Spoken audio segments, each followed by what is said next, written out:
Something's about to happen. Something major. The universe. It's all vanishing.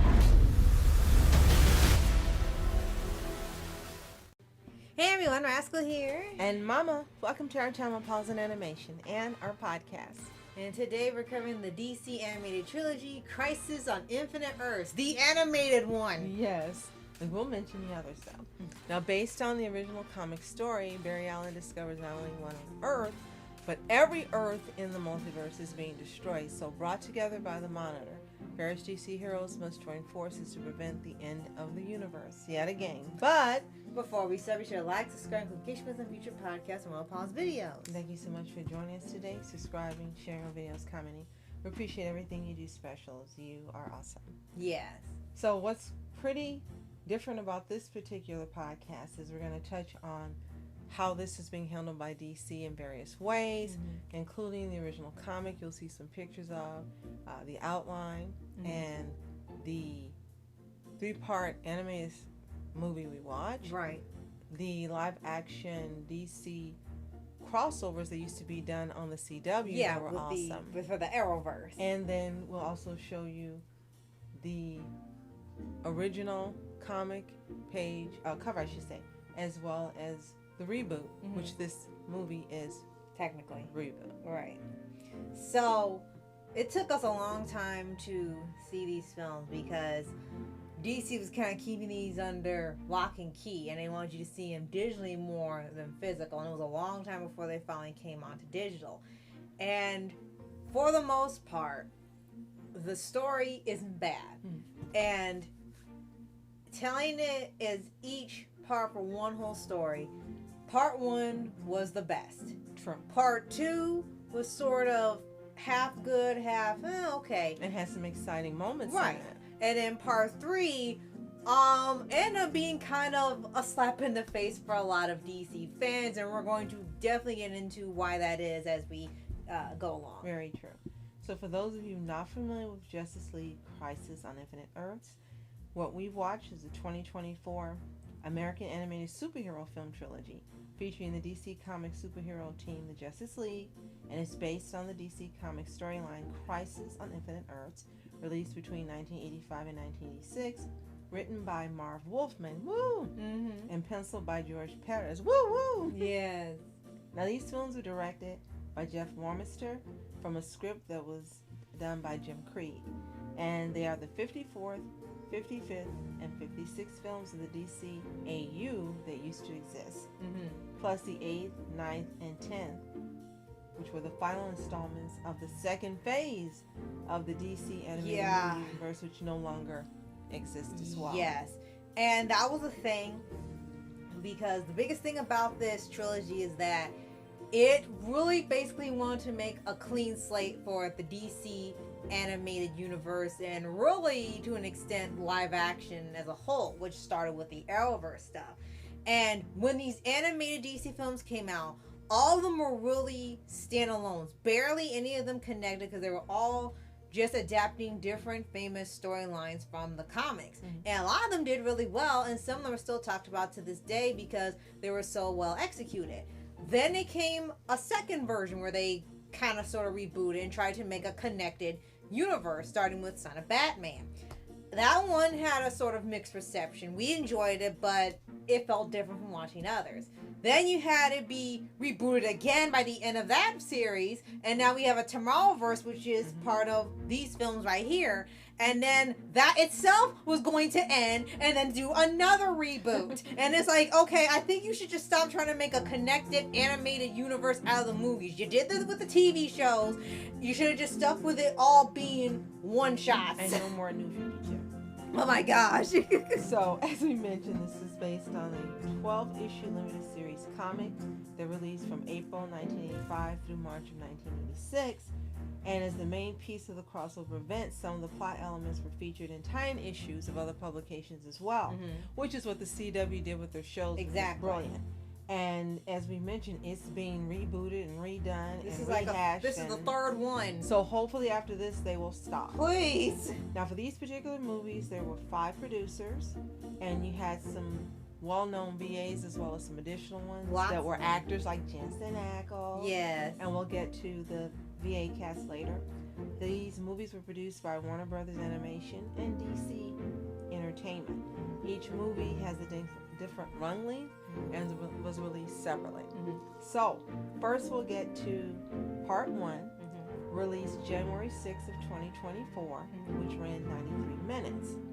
And this one starts off with Barry Allen, who seems to be the main character for this particular story. Right. And if you've seen the Flashpoint Paradox and even the Flash CW series, it lifts a lot from that to tell this story. And apparently this erasing of the universe thing came about, unfortunately, because Barry has done the Flashpoint Paradox way too many times in both live action and animation. And it's kind of caught up with them, unfortunately, because now there's this anti-monitor that has begun wiping out every universe in the multiverse, and every Earth that you have seen throughout all these movies are being wiped out one by one.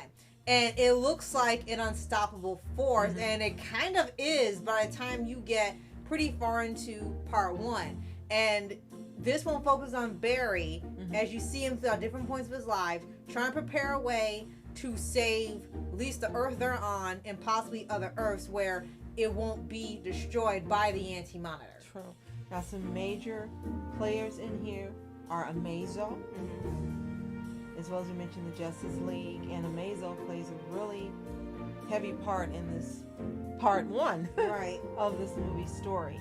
You also have Dr. Anthony Ivo, and that's one of the times that Barry travels and visits him, and he's contracted a disease that ages him rapidly while researching quantum energy absorption. And he actually created Amazo in hopes of taking those metahuman abilities and finding a way to extend human life. Well, there's your problem. Yeah. Yeah. Also, during this movie, you have Barry and Iris preparing for the wedding, based seems to be on the CW version of Barry and Iris. You have Harbinger, who recruits Barry, Oliver, Mary. If you should know who they are. Green Arrow, Vixen, and John Stewart Green Lantern to a space station called the Satellite. Yes. And this is where a lot of the story starts to kick off. And from there, the Monitor gathers all these different DC heroes. And this eventually leads to a ton of cameos. That was probably people's favorite parts when they looked at the trailers. All these cameos from different cartoons and from different movies, and even stuff in the comics that hadn't even been adapted to animation. A lot of the characters don't have speaking roles, but people were just excited to see them anyway.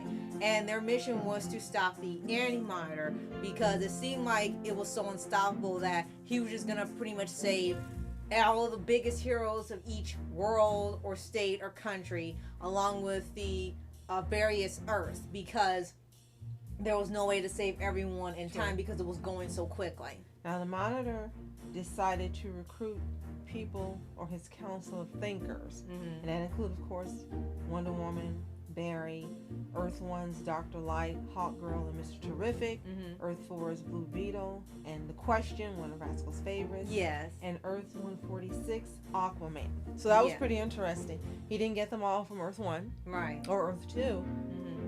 This guy, I'll just call him, knew who were the prime candidates to pick from each version and put them together in his, as he said, thinkers. I'm going to say mastermind group. Right. Now, the way this connects, by the time it gets to here, they've been building up the story since Man of Tomorrow for this Tomorrowverse, and this is supposed to be accumulation of all these movies prior leading up to it. And we only saw some of them, but we could tell, look, they were trying to lead up to some. We just didn't know it was going to be this grand film. Right. So by the time it gets near the end, unfortunately, Barry does not make it. And before that, he used his powers to slow time for he and Iris so they can grow together while completing the tower. Unfortunately, Iris dies before Barry while they're working on it. Right, and that's one of the saddest parts. Definitely. And we'll say part 1, like we said, is probably the best part of the trilogy and has the most emotion. Because after Barry and Iris is passing and they were the focal point of part 1, it shifts to a whole nother perspective with part 2 and 3. And how we get to that is, before he dies, he goes back to a moment where he gained his powers, and then he appears as a vision to Batman when he was trapped in the Warlord illusion of Warworld, which we did see, and we haven't covered yet. But man, that was weird. One strange movie which we have watched, and then after seeing this, we could immediately see how it tied in here. And then he tells Batman to go back to before the beginning, and then he vanishes as he dies. Yeah. And then on the space station, Supergirl realizes the heroes have changed history as she sees her friends from the Legion of Superheroes, including Brainiac 5, who's her boyfriend in this. Yeah. Fade from existence as the 31st century no longer exists. Right. So it goes into part 2, and now we almost essentially follow a different Supergirl altogether, and Monitor reluctantly just takes her in and sort of just, I guess, takes care of her in a way. So, part 2 premiered or was released April 29th of 2024 with a runtime of 95 minutes. And as Rascal says, we're taking a whole different turn here. I want to tell you quickly, when we finish part 2, then we're going to go into the live action version for the CW because they did a fantastic job in telling the story. Right. And it deserves to be a part of this because technically they're all connected. Yes. And with this one, as you said, Legion of Superheroes had been erased. And that actually had its own movie. And it starts off with Krypton destruction. Yes. Yeah, so she has no memory of Krypton or the other life or anything, so it's sort of like amnesia in a way. And the story goes from her to a different character altogether, where you see someone kind of, if I remember correctly, it was holding someone hostage or something, and he was telling his whole life story of how he got the powers, how he used the powers, and used to manipulate minds and things, and that one kind of takes up the pirate. Thank you. He interrogated a code breaker. Earth's Dr. Fate. Yeah, that was it. And this ends up being a third or nearly half the film. Yeah. Supergirl and the Monitor, and then Psycho Pirate, and him telling this guy all the stuff that leads up to where he is now, which means not much, because then Psycho Pirate kind of dies near the end. Like, what was the point of hearing this guy's entire backstory, his rise to villainy, and then he's gone now, and they play around with Dr. Fate a lot too. They don't want him to be too powerful because he could kind of fix everything, so they had to find a way where he was incapable of saving anybody, and you're gonna see that a lot both here and in other movies or takes before the film starts. True. And you see in here, this pretty much is Supergirl's movie. Yes. The Monitor studies her and watches her, and eventually he ends up having her on his side and her believing the version of events he's told her that's happened and what's going on, and she doesn't have her cousin to set her straight, right? And she ends up going a dark path. Then when she ends up learning the truth, she becomes violent, and she kills the Monitor. And it's like, why? Which baffled us. I mean, yes, he did technically lie, but the extreme reaction just seemed like they wanted to go for shock value. So now the guy that could bring all these people to where he is now gone. So it gets worse for the heroes because they're still on different Earths trying to either evacuate people or get as many heroes out as possible. And it starts going faster, on which the worlds are being erased. They even erased the Crisis on Two Earths movies from existence too. Now, one of the, I guess you could say, the conclusion of what happens with the interrogation is that Dr. Fate ends up giving Psycho Pirate the ability to travel between universes because he thinks he's going to have an important role to play. And then he planned to use the Atlanteans to attack the U.S. on the Atlantis of the Advisor, but that failed. So he uses his new ability to leave Earth 2 and escape capture by Earth 1 Splash. And he starts traveling multiverse. Oh god. And it gets really crazy. Then might as well say crazy because it was crazy. Right.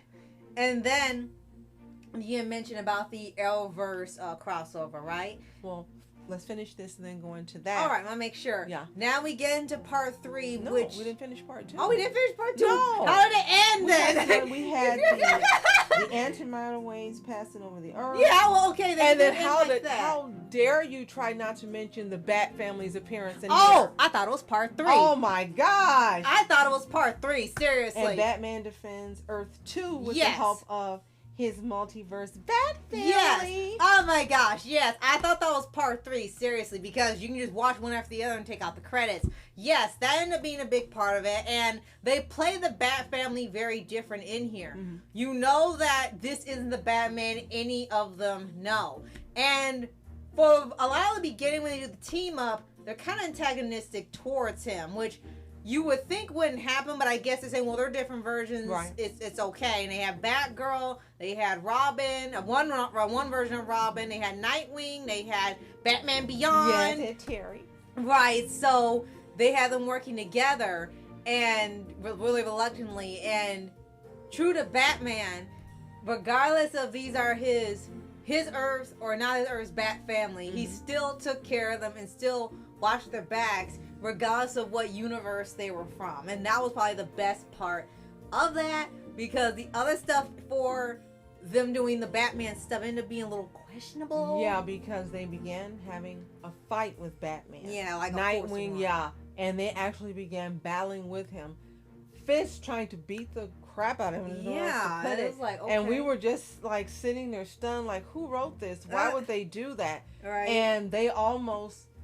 they really were trying to take him out, like something just snapped. Yeah, and it looked like it was mind controlling them. I think Yeah. it harvests on the anger, which we've seen done dozens Right. of times, and it happens across different Earths. Something's sending out a wave of anger towards them, so they will be antagonistic and trying to take each other out. So part 2 really seems to focus on battles between people. Yeah. Because that's pretty much what it focused on. Yeah. And to Fight. sum that up, in the end, while defending Earth, Jon Stewart encounters the mysterious man who sent Barry Allen to Earth 3, and he ends up fighting him. And during that fight, the man remembers his identity as the sorcerer, John Constantine. Yeah. And you'll see this whole different version of him, much older. Yeah. And then shadow demons are beginning to arrive in here as well. Right. And powerless, they watch in horror as the Anti-Monitor prepares to destroy Earth 1. Yes. But she killed him. So we were confused. Yeah. And what happened wasn't explained until part 3. Right. Because we actually ended up watching these out of order at one point because the service that provided them switched part 2 and 3. So when we clicked part 2, it was really 3. And we had to go in the reverse order for it. Yeah. So now with part 3, getting to part 3 would be the Arrowverse crossover. Yes, and we definitely need to bring that up because it was awesome, first of all. Right. It should have been released on a DVD of its own. Yeah. Each time they had crossovers, each season, they were not smart. They should have put the crossovers on a DVD and sold them. Yeah, that was one of the dumbest missed opportunities that Warner Brothers has ever done. So that being said, the Crisis on Infinite Earths crossover was the 6th Arrowverse crossover event, and they went out of the way to make it memorable and pull out all the stops. Yes. It featured episodes of Supergirl, Batwoman, The Flash, Arrow, and Legends of Tomorrow. And the Supergirl, Batwoman, and Flash episodes aired in 2019, while the Arrow and Legends of Tomorrow episodes aired in January 2020. We broke it up and everyone was furious because they had to wait until the next year to see it. Right. And the events of the Black Lightning episode, the Book of Resistance, Chapter 4, Earth Crisis, aired between Batwoman and Flash. Yeah. Plus, there was a 2-issue comic book with characters and unused in the live-action episodes. Good that grief. was tied to the event. It was fantastic. It was amazing. Yes. And you got to see each of the characters at their best. Yeah. You really did. I mean, everyone did a fantastic job.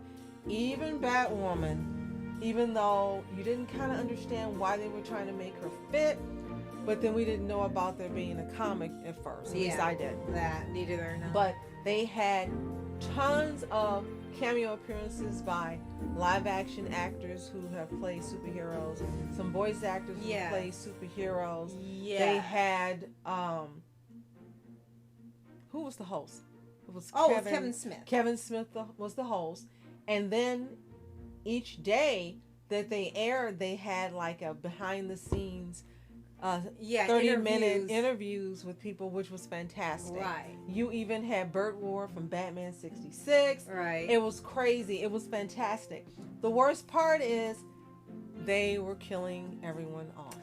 Every universe and all of these people. Yes. And perfectly leads into the third and final part of this trilogy is that ended up having a shared thing, an event with this movie, and once again pissing off people who weren't expecting that to happen in the story. Now, they have been planning for this because we didn't know it. References actually began in 2014 with the pilot episode, and he mentioned Elseworld. So this was something they had been planning.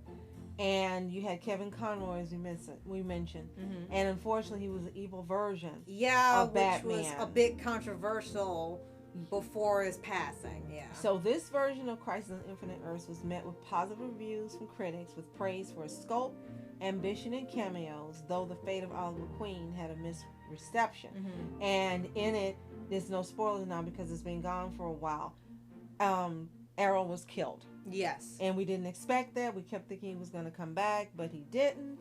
And this really was probably the best way that they tried to interpret this story up until this 3-part movie series. Right. But we wanted to mention it because it was so well done. It was fantastic. If you can go on to Netflix, you have it. Watch just the crossover episodes. Find them for each series. It's worth watching and putting together yourself because each one was fantastic, but this was the master of all of them. And so now we lead up to part 3. Part 3 was released July 16th of 2024 and ran 98 minutes. And part 3 was kind of supposed to clean everything up, but it didn't end up doing that. It actually, in some instances, confused you even more. Yeah. And they addressed the Monitor dying. And he released cosmic energy within him into the satellite, and this gave the heroes enough power to transport the surviving Earths and their sons into a dimension between the universes called the Bleed, preventing Earth 1 from being annihilated. Right. And then, as it's going on, it looks like they're going to defeat the Anti-Monitor. And not really spoilers here, they do finally end up doing it. But here's the thing. We have said multiple times in here, they want a clean slate of the DC Animated Universe. So all this fighting, all of the heroes have been doing throughout the trilogy, and even finding characters that hadn't been adapted to animation or live action yet, so many of them end up disappearing during the wipeout. And you're left with quite a few by the end, but here's one issue. Just like with Arrowverse, wiping out all the live action universe that you love, especially Batman 66, the animated one did the same thing, and this is where people were furious. They wiped out all of the animated series prior to this universe from canon. Which means all the movies, everything that we love and have purchased and bought. Yeah. Guys, none of that no longer matters. Yeah. Then they show you, then this was under fire online when, this was on social media, and they were showing scenes from people like, what's going on? They're wiping out all the shows. They erased all of the Justice League cartoon, Batman animated series, including the Super Friends from the 70s. They were the first one to go. The Superman series, the Teen Titans universe, but Teen Titans Go is alive and well. The Batman Beyond series. Batman Beyond is gone. Static Shock is gone. All Green Lantern animated series, all those were shown to be wiped out completely. And by the end, you're left with one singular Earth, so there will be no more confusion or Multiverse of Madness in there. Which is the same thing they did on the CW. Everything was wiped out. Yes. Only Earth 1 was left. Yes. And that is why the CW ended all the shows, because they had destroyed everything. Yeah, and it's exactly it. They took the exact same formula and placed it in here and spread across 3 films. Now, true to Batman, you know, Batman's always going to solve a lot of things. He got exposed to Scarecrow's fear gas while fighting Nazi soldiers. And he remembers an old man telling him to go back to before the beginning, who he now realizes was a dying Flash. Dr. Fate confirms Batman's theory that the solution to the crisis lies before the multiverse was created. Yes, guys, I'm reading this because there's a lot for us to remember. Yes, a lot. Stewart tells the others about Constantine, who claimed to be from then. So Batman, Fate, Stewart, and Wonder Woman lead the satellite to find Constantine.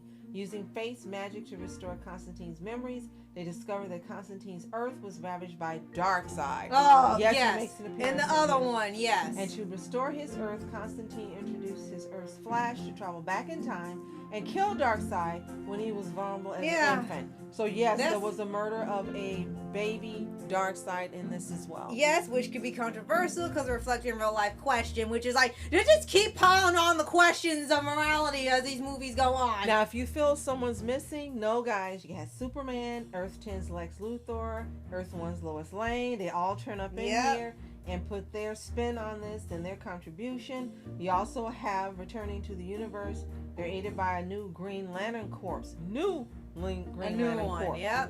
Lantern Corps. And Martian Manhunter commanding the War World, who uses psycho power to unite all the universes through hope. And this energy blast weakens the Anti-Monitor long enough for Supergirl's sacrifice to obliterate. Yes, still. Oh my God. So Batman explains to Constantine. He explains Constantine's hand in the crisis, Darkseid's contribution, the Anti-Monitor's contribution. So they have an army of anti-monitors approaching the satellite, and they begin killing the Earths that we mentioned that are similar to Earth 508, 12, 2003, 10, and so on and so forth. So in here you end up having Batman as usual, Constantine being the ones who stop Earth 1 being completely destroyed. Yeah. And Constantine is the one who suggested creating a monoverse. Yeah. Which and that reality could cope with Batgirl, which we didn't mention. Yeah. Oh yeah. Batgirl. Yeah, she was in here, but Supergirl was really the bigger focus on here. But I guess they threw in Batgirl too because they thought that movie or something was supposed to come out. And Batgirl suggested using a miracle machine, which Supergirl hid in a pocket dimension before she died. So yes, guys, this is in here. Supergirl is killed. Yes, and so are like millions of other characters and shows and universes that people love. And the remaining characters that are from the other universes or this particular one travel to this Earth to really start a new life. Right. And the question, one of Rascal's favorites, rejects the false reality on principle. Psycho Pirate's mind was fried to power War World. Constantine braces himself for the Spectre's punishment for ending the multiverse. And Constantine considered going into the monoverse, but he declined and followed the Spectre to an unknown fate. You'd never find out what happens as the multiverse is ultimately destroyed by the end of the movie. So they tell you 3 more characters that will not be in the new universe. So what's weird is it ends with a young Diana playing on a cliff top, with Hippolyta urging her to step away, as even princesses are not immortal. And we're like, what? Because what we understood was that the Amazonians were immortal. So this movie changed everything you know about the DC universe. Yep. It's no longer, it's null and void. Yep. And again, it was one of the dumbest things that they could have ever done. It would have been great if they had said, you know what, this is just a special event we're doing. This is not canon. This is not going to affect anything, but that's not what they did. You know, and that's what their original films were. One-shots that were their own thing, barely connected unless there was an actual story sequel. This just decided, we're tired of you asking for the other shows and things to be revived and come back. We're wiping them all out. And the worst part is, the best thing about this part that people actually like is that when they were erasing Batman the Animated Series, Kevin Conroy gave his final performance as Batman. Yes. And his final lines were actually the most fitting things for him and the voice actor and the movie. Yes. So the least liked was part 2. According to Rotten Tomatoes, was rotten. Part 2 rated 14%, part 1 78%, and wow. part 3 20%. That's As we a big said, drop. Part 1 is the best. Yes, it IGN really is. rated the entire thing a 7 out of 10, and Common Sense Media gave it 3 out of 5 stars. So quickly, we're going to go through some of the cast. We won't touch on everyone because it's going to take too long. Right. Some are people you know, and some are voiced by people you don't know. And when I read one name and I give you a main character, generally they voiced every version of the character in Other Earths, yes, in all forms. For example, Darren Criss voiced Superman, Clark Kent, Kal-El, Superman of Earth 2, Clark Kent, and Kal-El. Yes. Jensen Ackles, woohoo, yes, was Batman and Bruce Wayne. Stana Katic, Wonder Woman, all versions. Matt Bomer, Flash. Barry Allen, that was a real surprise that they went with him. Yeah. And not one of the voice actors we have known for voicing Flash. Right. Meg Donnelly was Supergirl, as well as Harbinger. Jimmy Simpson, Green Arrow. Zachary Quinto was Lex Luthor, which was an interesting choice. I never would have imagined him voicing Lex Luthor. Right. So it looks like with this movie, they were also trying to get you introduced to a new cast of voice actors and not looking for your favorites. Yeah. Jonathan Adams, Monitor. Ike Amati was Martian Manhunter, Amazing Man, and Dr. Anthony Ivo. Jeffrey Arend, Psycho Pirate and Hawkman. Zach Callison, yes, Zach Callison. Yes. You know him as Sanjuro. Oh wait, I'm sorry, Steven Universe. Yes. I'll let you I was take a thinking minute. He was actually voicing Dick Grayson and Robin, which was weird. Mm-hmm. Alexander Daddario was Lois Lane. Alistair Duncan, Alfred Pennyworth, and since you guys love Mr. Terrific, Otto Asando. Iris West was voiced by Ashley Latrobe. And again, I'm skipping a lot of them because it's going to take way too long. You can look this up and see the voice cast yourself. Troy Baker did appear as Joker. Yes. Will Friedle appeared as Batman Beyond, Terry McGinnis, and Kamandi. Keith Ferguson was Dr. Fate. And Atomic Knight. Jennifer Hale, Allura and Hippolytus. Brian Bloom was Adam Strange and Sidewinder. As we mentioned, Kevin Conroy was Batman of Earth 12 only. John DiMaggio was Lobo. Keith Ferguson was also Two-Face. Mark Hamill was only the Joker of Earth 12. Yes. Jerkle. The only one, yep, just for the sake of the original series. Jason Spisak, who you thought would be Flash, was Razor and Hayseed. Yes. And Dean Winters, Captain William Storm. You had a ton, as we mentioned, of cameos by lots of DC characters, too many to mention, but we'll say including Peacemaker, Captain Marvel Jr., Mary Marvel, Uncle Marvel, Aqualad, and the Star. rest. There was just too many. So, if you haven't seen this, I recommend you watch it. At first, I wasn't looking forward to it. I was excited, but then after watching part 1 and knowing probably what was going to come, I wasn't looking forward to it. We went ahead and finished parts 2 and 3. Do I think it ended well? No. Do I like how it ended? I hated it. No! But I think if you're a DC fan and you want to know why all this garbage is coming out now in the comics and the movies and the animated movies and series, you should watch this 3-parter to see what they did to destroy your DC universe. Yes, pretty much. So if you've watched any or all parts of Justice League Crisis on Infinite Earths, let us know in the comments. How do you feel about it? Tell us your thoughts. And if you haven't seen it, you'll have to go to HBO to see it or buy it. Pretty much. Or get lucky like we did when they had a free week of HBO. That's when we watched it. Come back and tell us what you think. And if you haven't already, subscribe for updates, movie reviews, for anime series, anime shows, and all things animation. Absolutely. Thank you so much for joining us today. Subscribe and sharing our videos. Guys, you know, you are our specials. Thank you so much for watching Rascal Entertainment. And Mom Entertainment. Have a fantastic day. Peace. And reporters sitting, flashing lights, trying to walk around, man, who the hell are you? What you wanna do? Well, man, it's on you. Man, it's on you. Met her in my dreams, she was my queen. A castle in the mountaintops, rivers and streams. Sunlight from the sky in my pocket, give it to